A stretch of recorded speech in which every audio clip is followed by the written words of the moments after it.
رمضان کو مخاطب کر کے، رمضان کے مہینے کو ایک تصوراتی طور پر مخاطب کر کے کہ لے او بھائی ماہ رمضانہ پھر قسمت آندے ویلے، لے او بھائی ماہ رمضانہ پھر قسمت آندے میلے،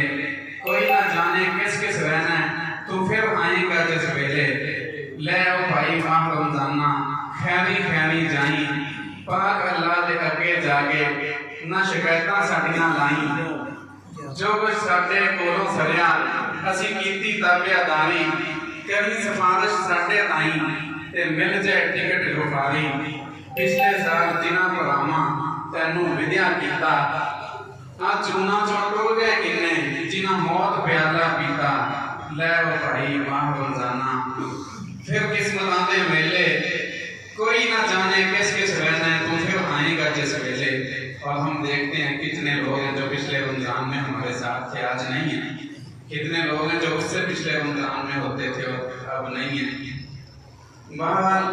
یہ رمضان کے حوالے سے نہ ایک اور بات محدثین میں سے کسی نے کی کہ وہ منظر یاد کریں جب رسول اللہ صلی اللہ علیہ وسلم فوت ہوئے تھے، صحابہ کرام میں غم، غصہ، بے چینی اور شدید دکھ اور پریشانی کا عالم تھا، اور جب حضرت عمر رضی اللہ تعالیٰ عنہ کی جذباتی حالت بہت زیادہ گمبھیر تھی، حضرت ابوبکر صدیق رضی اللہ تعالیٰ عنہ نے وہاں پہ ایک خطبہ دیا،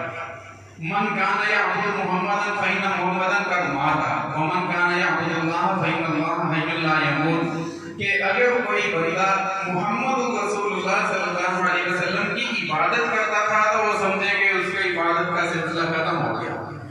لیکن اگر کوئی بندہ عبادت اللہ کی کرتا ہے، تابعدار رسول اللہ صلی اللہ علیہ وسلم کی عبادت اللہ کی کرتا ہے تو اللہ تعالیٰ ہمیشہ سے اور ہمیشہ رہے گا۔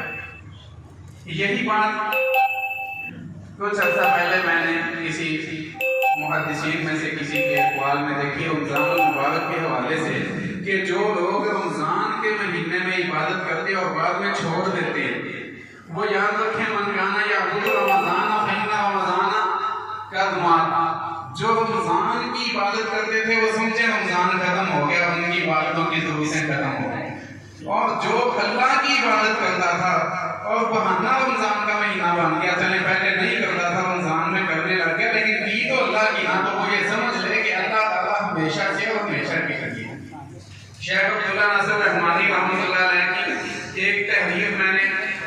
کل پڑھی ہے، 6 سال پرانی، 2019 کی ان کی وہ تحریر ہے زائد حدیث رسالے میں۔ شیخ عبداللہ ناصر رحمانی صاحب فرماتے ہیں رمضان کے آخر پہ لوگ اپنے اپنے انداز سے الوداع کرتے ہیں رمضان کو، لیکن حقیقت میں رمضان کو الوداع کرنا ہی نہیں چاہیے، کیونکہ رمضان میں جو عادتیں پڑ گئی ہیں نا، عبادت کی، قیام کی، صیام کی، دعاؤں کی، ذکر اذکار کی، ان عادتوں کو اپنی زندگی کا حصہ بنائیں۔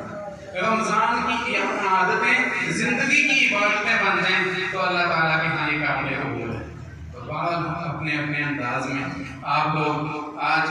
مسجد سے رخصت ہو رہے ہیں، اعتکاف والے مسجد سے اٹھ کے گھر واپس جا رہے ہیں، تو یہ ایک عارضی تربیت کے دن تھے جنہیں ہم نے ہمیشہ کے لیے اپنی زندگیوں میں انشاءاللہ شامل رکھنا ہے۔ یہ رمضان کی عادتیں زندگی، رمضان کی عبادتیں زندگی کی عادتیں بنا لینی ہیں انشاءاللہ۔ اللہ تعالیٰ توفیق عطا فرمائے، اللہ تعالیٰ ہماری عبادات کو قبول فرمائے، رمضان کے روزوں کو، عبادات کو قبول فرمائے۔ الحمدللہ الذی لم